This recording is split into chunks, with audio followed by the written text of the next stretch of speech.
Hi friends, പവിത്ര സീരിയലിന്റെ പുതിയ എപ്പിസോഡിലെ വിക്രമിന്റെ കാലിലെ ആ മുറി ഡ്രസ് ചെയ്ത് കൊടുക്കാൻ ഇഷിത. അതിനിടയിൽ വിക്രമിന്റെ അടുത്ത് പറയും, നിങ്ങളുടെ വിവാഹം ഞാൻ ആദ്യമായിട്ട് അറിയണത് ഒരു ഗോസിപ്പ് ചാനലിലാണ്, അരളിപ്പൂ ചാനലിലെ. വിക്രം ചിരിച്ചിട്ട് വയ്ക്കും, ഡോക്ടർ സ്ഥിരമായിട്ട് കാണുന്നതാണോ? ഹേയ്, ഇങ്ങനെയുള്ള ഗോസിപ്പ് അവരല്ലേ പ്രധാനമായി കവർ ചെയ്യാറ്. ഓ, വിക്രം പറയും, ആ അതെ അതെ, നായകൻ സ്റ്റേജിൽ വന്നപ്പോ നായികയുടെ വിനയപ്രകടനം കണ്ടോന്നുള്ള പരിപാടിയല്ലേ. ഇഷിത പറയും, അതൊക്കെ രസല്ലേ, എന്നാലും വീട്ടുകാർ വിവാഹം നടത്തി തരില്ലെന്ന് പറഞ്ഞപ്പോ നിങ്ങൾ അമ്പലത്തിൽ വെച്ച് ഒരു ഡ്രാമ ഉണ്ടാക്കി കല്യാണം കഴിച്ചില്ലേ, ആ വാർത്ത എന്നെ ഞെട്ടിച്ചത് കേട്ടോ. വിക്രം പറയും, അപ്പൊ ഡോക്ടറും അങ്ങനെയാണോ വിചാരിച്ചിരിക്കുന്നത്? ഇഷിതയ്ക്കും, അപ്പൊ അങ്ങനെയല്ലേ? വിക്രം ചിരിച്ചിട്ട് പറയും, വേദ വരുമ്പോ ചോദിച്ചാ മതി, പറഞ്ഞു തരും. ഇഷിത പറയും, ഞാൻ ആ സമയം വേദയെ വിളിച്ചതാ, അവൾ ഫോൺ എടുത്തില്ല. പിന്നെ ഹോസ്പിറ്റലിലും മറ്റുമായി ഞാനും ബിസിയായി. പിന്നെ അവൾ ഓഫീസിലേക്ക് പോകാൻ തുടങ്ങിയതിനു ശേഷം ഒരു തവണ വിളിച്ചിരുന്നു. കുറെ കാലത്തിന് ശേഷം പിന്നെ അങ്ങനെയാ വീണ്ടും കണക്ട് ആയത്. ഇങ്ങനെ ഒരു പ്രേമത്തിൽ അവൾ കുടുങ്ങിയത് ശരിക്കും ഒരു അത്ഭുതമായിരുന്നു. കോളേജിലെ ആൺകുട്ടികളെ ഓർബിറ്റ് ചെയ്യുന്ന പ്രധാന ഗ്യാങ് അവളായിരുന്നു. പക്ഷെ അവള് മൈൻഡ് ചെയ്തില്ല. റിജക്ടറി ചീഫ് എന്നാ ഞങ്ങൾ കളിയാക്കി വിളിക്കുക. ആർക്കും വഴങ്ങാത്ത ഒരു ഐസ് ക്യൂബ്. വീട്ടുകാർ പറഞ്ഞുറപ്പിക്കുന്ന വിവാഹം, അതായിരുന്നു അവളുടെ നിലപാട്. അങ്ങനെയുള്ള അവളെ ഇങ്ങനെ മാറിയത് എങ്ങനെയാന്ന് ഓർക്കുമ്പോഴാണ് വിക്രം പറയും, അവളെപ്പോലെ ആയിരുന്നു ഞാനും. ഒരു പെൺകുട്ടിയായിട്ടുള്ള ഒരു ജീവിതം ഞാൻ ആഗ്രഹിച്ചിരുന്നില്ല, വേണമെന്ന് തോന്നിയിട്ടുമില്ലായിരുന്നു. എന്നിട്ടും ഇങ്ങനെയൊക്കെയായി. ഇഷിതയ്ക്കും എങ്ങനെയൊക്കെ? വിക്രം ചിരിച്ചിട്ട് പറയും, വേദയോട് ചോദിക്കൂ, അവള് പറയും. അങ്ങനെ പറഞ്ഞു നിൽക്കുമ്പോ ഒരു കോളിംഗ് ബെല്ല് കേൾക്കും. അപ്പോ ഇഷിത അവിടുന്ന് വിളിച്ചു പറയും, വേദയാണെങ്കിൽ പോന്നോളൂ. അപ്പോ വേദ അങ്ങോട്ട് കയറി വരൂട്ടോ. അങ്ങനെ വേദ വരുമ്പോ ഇഷിത എഴുന്നേൽക്കും. അല്ല, ഞാനാണെന്ന് എങ്ങനെ മനസ്സിലായേ? ഇഷിത പറയും, ഇത് മഹേഷിന്റെ ഒരു പ്രൈവറ്റ് പ്ലേസ് ആണ്, ഇവിടെ അങ്ങനെ ആരെയും അടുപ്പിക്കാറൊന്നുമില്ല, നിന്നെ ആരെങ്കിലും ഫോളോ ചെയ്ത് വന്നാലേ ഉള്ളൂ. അപ്പൊ വേദ പറയും, ഞാൻ വണ്ടി എടുത്തിട്ടില്ല, ടാക്സിക്കാ വന്നേ. ഇഷിത പറയും, നന്നായി. പിന്നെ ഞാൻ നിങ്ങളെ പ്രണയത്തെ കുറിച്ച് സംസാരിക്കായിരുന്നു. വിക്രം ഒന്നും വിട്ടു പറഞ്ഞില്ല, നിന്നോട് ചോദിച്ചോളാൻ പറഞ്ഞു. വേദ വിക്രമിനെ നോക്കി ചിരിക്കും. നിന്നോട് ചോദിക്കാം, പിന്നെ സമയമുണ്ടല്ലോ, നീ ഇരിക്കി, ഞാൻ ചായ എടുക്കാം. അങ്ങനെ ഇഷിത അവിടുന്ന് പോകുമ്പോ വിക്രം വേദയോട് പറയും, ഇരിക്കി. വേദ അവിടെ ഇരുന്നിട്ട് വയ്ക്കും, എന്തൊക്കെ വെളിപ്പെടുത്തി ഇതുവരെ? വിക്രം പറയും, ഒന്നും പറഞ്ഞില്ല, അതിനുള്ളൊരു മൂടായിരുന്നില്ല. അപ്പോ വേദ കാലിലേക്ക് നോക്കിയിട്ട് വയ്ക്കും, വേദനയുണ്ടോ? വിക്രം പറയും, അല്ല, ഇയാള് ദീപ്തിയോട് സംസാരിച്ചോ? വേദ അറിയില്ല. വിക്രം പറയും, ഞാനാണെന്ന് കരുതി അങ്ങനെ ചെയ്തതെന്ന് ആ കുട്ടിക്കൊരു തോന്നലുണ്ടാകും, ആ തെറ്റിദ്ധാരണ മാറ്റണം. വേദ പറയും, അതൊക്കെ നമുക്ക് നോക്കാം, ഞാൻ കാണിച്ചു തരാം എന്ന് പറഞ്ഞ് ഫോൺ ഓണാക്കാൻ തുടങ്ങുവാണ്. വേദയ്ക്കും, എന്താ? ഇതിൽ വരുൺ അയച്ചൊരു മെസ്സേജ് ഉണ്ട്, ഞാൻ കാണിച്ചു തരാം എന്ന് പറഞ്ഞ് ഓണാക്കാൻ തുടങ്ങുമ്പോൾ, ഓണാക്കല്ലേ അത് എന്ന് പറഞ്ഞിട്ട് വേദ ഫോൺ വാങ്ങിക്കും. ഇതിനു വേണ്ടി ഇത് ഓൺ ചെയ്ത് കഴിഞ്ഞാൽ ആ സ്പോട്ടിൽ അവർ ഈ സ്പോട്ട് കണ്ടെത്തും. വിക്രം പറയും, ഞാനത് ഓർത്തില്ല. വേദയ്ക്കും, എന്തായിരുന്നു മെസ്സേജ്? വിക്രം ആ മെസ്സേജിനെ കുറിച്ച് പറയണേ. വേദയ്ക്കും, എന്നിട്ട് പോയി കണ്ടോ? വിക്രം പറയും, കണ്ടു, അന്ന് തന്നെ. അങ്ങനെ അവർ തമ്മിൽ കണ്ട് സംസാരിച്ച കാര്യം പറയാണ് വേദയോടെ. വരുൺ പറയും വിക്രമിന്റെ അടുത്ത്, മടുത്തു ചേട്ടാ, എനിക്ക് പറ്റുന്ന പരിപാടിയല്ല ഇത്, ഞാൻ ഇതിലേക്ക് വരണം എന്നുള്ളത് അച്ഛന്റെ നിർബന്ധം. അവനവന്റെ കാലം കഴിഞ്ഞ മക്കളും മുന്നോട്ട് കൊണ്ടുപോകണമെന്ന് വാശി പിടിക്കാൻ രാഷ്ട്രീയം കുലത്തൊഴിലൊന്നും അല്ലല്ലോ. വിക്രം ചോദിക്കും, പിന്നെന്തിനാ സജീവമായി അച്ഛന്റെ കൂടെ തന്നെ നിൽക്കുന്നത്? പ്രചാരണത്തിനും മറ്റും വരുൺ മുന്നിൽ തന്നെ ഉണ്ടല്ലോ. വരുൺ പറയും, കൂടെ നിന്നിട്ടില്ലെങ്കിൽ പിന്നെ അതാകും പ്രശ്നം. ചേട്ടൻ വിചാരിക്കുന്ന പോലെയല്ല, ഞാൻ എന്തെങ്കിലും എതിർത്ത് പറഞ്ഞ അനുസരിക്കാതിരുന്ന അതിന്റെയൊക്കെ ഫലം മുഴുവൻ അനുഭവിക്കുന്നത് അമ്മയായിരിക്കും. വിക്രമിനൊന്നും മനസ്സിലായില്ല അല്ലേ? വിക്രം തലയാട്ടും. വരുൺ പറയും, അച്ഛൻ എന്നെ ഉപദ്രവിക്കാറില്ല, പക്ഷെ ഞാൻ അനുസരിക്കാതിരുന്ന അതിന്റെ ശിക്ഷ മുഴുവൻ കിട്ടുന്നത് അമ്മയ്ക്കായിരിക്കും. എന്ന് വെച്ചാ? വരുൺ പറയും, എന്ന് വെച്ചാ അടി തന്നെ. അവര് ശരിക്കും എന്റെ അമ്മയല്ല. എനിക്ക് 3 വയസ്സുള്ളപ്പോ അച്ഛൻ എന്നെ നോക്കാൻ കൊണ്ടുവന്ന ആയ. അവര് വരുന്നതിന് മുമ്പ് എന്റെ ക്രൂരതകൾക്ക് മുഴുവനുള്ള അടി വാങ്ങിച്ചത് അമ്മയായിരുന്നു. അമ്മ പോയപ്പോ ആ സ്ഥാനത്ത് അവരെ നിയമിച്ചു. എന്റെ അനുജത്തി അവർക്കുണ്ടായ മകളാണ്. ഞാനും അവരെ അമ്മ അമ്മ എന്ന് തന്നെ വിളിച്ചത്. പിന്നെ എനിക്ക് അമ്മ തന്നെയായി അവര്. ഞാൻ എന്തെങ്കിലും തെറ്റ് ചെയ്താ അതിന്റെ ഫലം അവരനുഭവിക്കാൻ തുടങ്ങി. കേൾക്കുമ്പോ വിശ്വസിക്കാൻ പറ്റുന്നില്ലല്ലേ?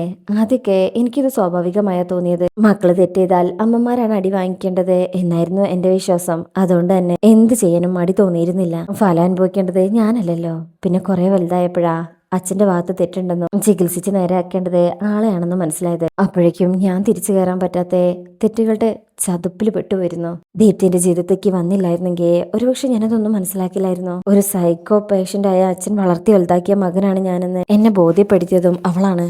അത് കൊണ്ടുപോയി തുലച്ചത് 2 സ്ത്രീകളുടെ ജീവിതവും, എന്റെ സ്വന്തം അമ്മയുടെയും ഇപ്പോഴത്തെ അമ്മയുടെയും. വിക്രം ചോദിക്കും, വരുണിന്റെ സ്വന്തം അമ്മ എങ്ങനെ മരിച്ചത്? ആത്മഹത്യ ചെയ്തു എന്നാ അച്ഛൻ പറഞ്ഞത്. ഇപ്പോഴുള്ള അമ്മ എന്നെ നോക്കാൻ വന്നതിന് ശേഷമായിരുന്നു അത്. ഒരിക്കൽ ഞങ്ങളെല്ലാരും കൂടെ ഒരു യാത്ര പോയി. ഏതൊരു റിസോർട്ടിലാ. അവിടെ ഒരു മുറിയിൽ വെച്ചാ അമ്മ തൂങ്ങി മരിച്ചത്. ഞാനും ഇപ്പം എന്നെ നോക്കാൻ വേണ്ടി കൊണ്ടുവന്ന പുതിയ അമ്മയും കൂടെ പുറത്ത് പട്ടം പറത്തി കളിക്കുകയായിരുന്നു. എന്നിട്ട് ആ പട്ടം അങ്ങ് കൈവിട്ട് പോയി ഒരു മരത്തിൽ കുരുങ്ങിക്കിടന്ന് ആടുന്നു. ഇത് കണ്ട് സങ്കടം സഹിക്കാൻ വയ്യാതെ ഞാൻ അച്ഛൻ്റെ അടുത്തേക്ക് ഓടി. അപ്പോൾ അച്ഛൻ റൂമിന് പുറത്തിരിക്കണേ. ഞാൻ അച്ഛനോട് കരഞ്ഞ കാര്യം പറഞ്ഞപ്പോൾ അച്ഛൻ റൂമിലേക്ക് കൈ നീട്ടി ചോദിച്ചു, ഇങ്ങനെയാണോ ആ പട്ടം ആടിക്കളിക്കുന്നത്? ഞാൻ നോക്കുമ്പോൾ ഫാനിൽ അമ്മ തൂങ്ങി നിൽക്കായിരുന്നു. ഒരു പട്ടം പോലെ ഒരു നിമിഷം സ്വിച്ച് ഇട്ടതുപോലെ എന്റെ കരച്ചിൽ നിന്നു. ആ നിമിഷമായിരിക്കണം ഞാനും മരിച്ചുപോയത്. അന്നു മുതൽ ഞാൻ മറ്റൊരാളായി. അച്ഛനെ അനുസരിക്കുന്ന, അച്ഛനേക്കാളും കൂടുതൽ തെറ്റുകൾ കാണിച്ചിരിക്കുന്ന വേറൊരാൾ. ആ എന്നിൽ നിന്നും ആ പഴയ എന്നെ തിരിച്ചു കൊണ്ടുവന്നത് ദീപ്തിയാണ്. എനിക്ക് മടുത്തു ചേട്ടാ.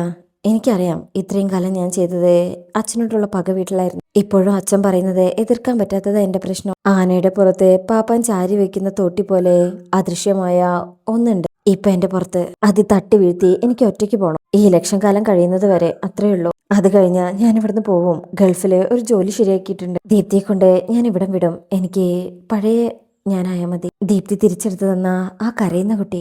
ചേട്ടൻ എന്നെ സഹായിക്കില്ലേ എന്ന് കൈപിടിച്ച് ചോദിക്കുമ്പോ വിക്രം ചിരിച്ചുകൊണ്ട് വരുണിനെ ചേർത്ത് പിടിക്കണേ. അതൊക്കെ ആലോചിച്ച് വിക്രം ഇങ്ങനെ വേദയോട് പറഞ്ഞ് കരയുമ്പോ വേദ വിക്രം എന്ന് വിളിച്ച് വിക്രമിന്റെ തോളിൽ കൈവച്ച് അടുത്തേക്ക് ഇരിക്കും.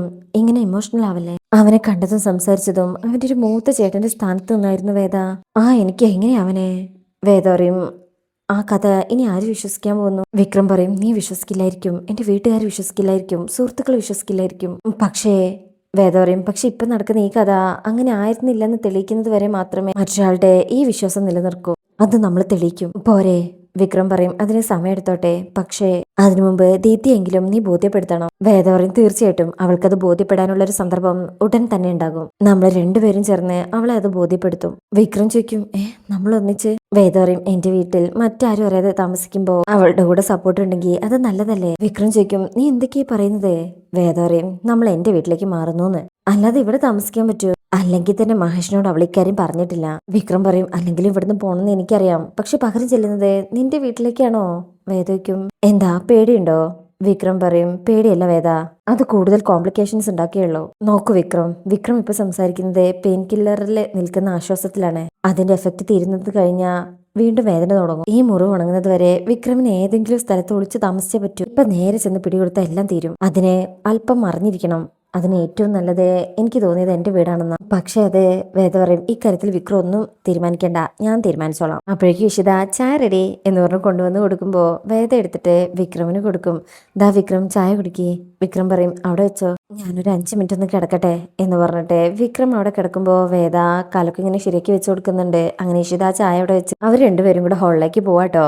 അപ്പോഴും ഇഷിത വിക്രമിനോട് ചോദിച്ചത് പറയണേ, നിങ്ങളുടെ പ്രണയത്തെക്കുറിച്ചും വിവാഹത്തെക്കുറിച്ചൊക്കെ ഞാൻ വിക്രമിനോട് ചോദിച്ചു. പുറത്തു വന്ന വാർത്തകൾ സത്യമല്ലെന്നുള്ള മട്ടിലാണല്ലോ വിക്രം സംസാരിച്ചത്. വേദയ്ക്കും, പുറത്ത് നീ എന്താ കേട്ടത്?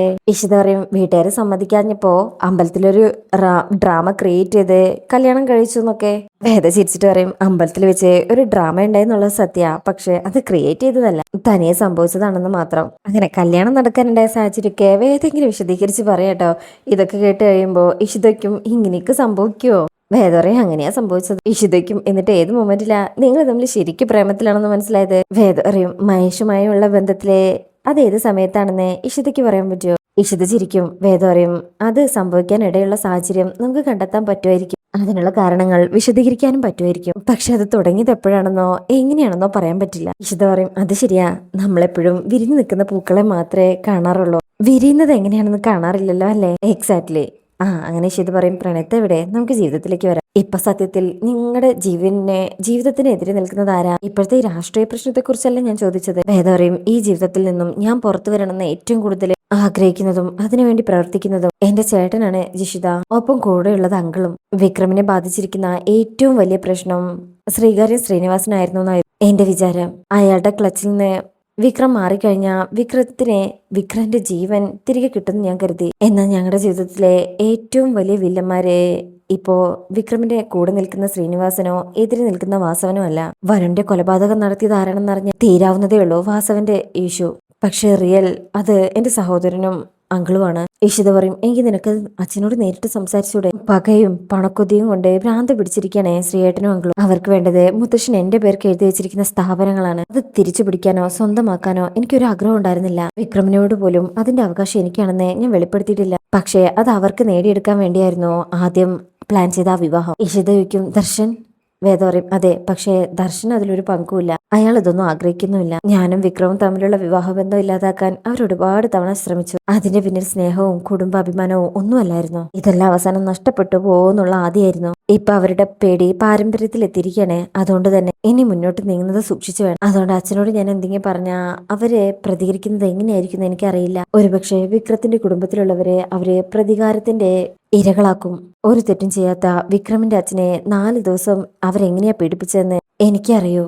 ഇഷിതയ്ക്കും അല്ല ഇനി എന്താ നിന്റെ പ്ലാൻ? വരുണിന്റെ കൊലപാതകം വിക്രമിന്റെ തലയിൽ കെട്ടിവെച്ചത് ആരാണെന്ന് അറിയണം. അതിനിടയിൽ കമ്പനിയിൽ നടന്നിട്ടുള്ള മുഴുവൻ കള്ളത്തരങ്ങളും പുറത്തു കൊണ്ടുവരണം. ഇഷിതയ്ക്കും അല്ല അതിന് നിനക്കൊറ്റയ്ക്ക് വേദവറിയും കഴിയും. അതിനുള്ള ശ്രമങ്ങൾ ഞാൻ തുടങ്ങിക്കഴിഞ്ഞു. വരുണിന്റെ കൊലപാതകം വിക്രമിന്റെ തലയിൽ കെട്ടിവെച്ച് വാസവനെ കൊണ്ട് വിക്രമൻ ഇല്ലാതാക്കുക, ഇതായിരുന്നു അവരുടെ പദ്ധതി എന്ന് എനിക്കറിയാം. ഇഷിതയ്ക്കും അപ്പൊ ഇതിനു പിന്നിലും അവരാണെന്നാണോ? വേദവറിയും എന്താ സംശയം? ഇത് തെളിയുന്നതോടുകൂടി എല്ലാം കലങ്ങി തെളിയും. അതിനി അധിക ദിവസം ഇല്ല. അതുവരെ അവര് വിക്രമിന്റെ മുന്നിൽ അകപ്പെട്ടുകൂടാ. ഇഷിതയ്ക്കും ഇനി എന്താ പ്ലാൻ? എനിക്ക് അധിക ദിവസം അഡ്ജസ്റ്റ് ചെയ്യാൻ പറ്റില്ല. മഹേഷ് അറിയാതെ ഞാൻ വേദ പറയും, ഏയ് നിന്നെ ഇനി ഇതിൽ കൂടുതൽ ഞാൻ എങ്ങനെയാ ബുദ്ധിമുട്ടിക്കുന്നത്? നാളെ രാത്രി വരെ മതി. രാത്രി വിക്രത്തെ നമുക്ക് ഇവിടുന്ന് മാറ്റാം. ഇഷിതയ്ക്കും എവിടേക്ക്? വേദ പറയും എന്റെ വീട്ടിലേക്ക്. ഇഷിത ഞെട്ടിപ്പോകും. നിന്റെ വീട്ടിലേക്കോ? അല്ല വേദ അത്. വേദ പറയും റിസ്ക് ആണ് എനിക്കറിയാം, പക്ഷേ ഏറ്റവും സുരക്ഷിതമായ റിസ്ക് അതാണ്. രാത്രി നീ വിക്രത്തെ ഒന്ന് എത്തിച്ചു തന്നാ മതി, ബാക്കി ഞാൻ നോക്കിക്കോളാം. ഇഷിത ഓക്കെ എന്ന് പറഞ്ഞിങ്ങനെ വേദയെ നോക്കി ചിരിക്കുന്ന കാണിച്ചാണ് ഈ ഭാഗം കഴിയുന്നത്. അപ്പോൾ ഇനി വരാൻ പോകുന്ന പ്രമുഖയെ കാത്തിരിക്കാം. റിവ്യൂ ഇഷ്ടപ്പെട്ടിട്ടുണ്ടെങ്കിൽ ചാനൽ ലൈക്ക് ചെയ്യുക, സബ്സ്ക്രൈബ് ചെയ്യുക, സപ്പോർട്ട് ചെയ്യുക. താങ്ക്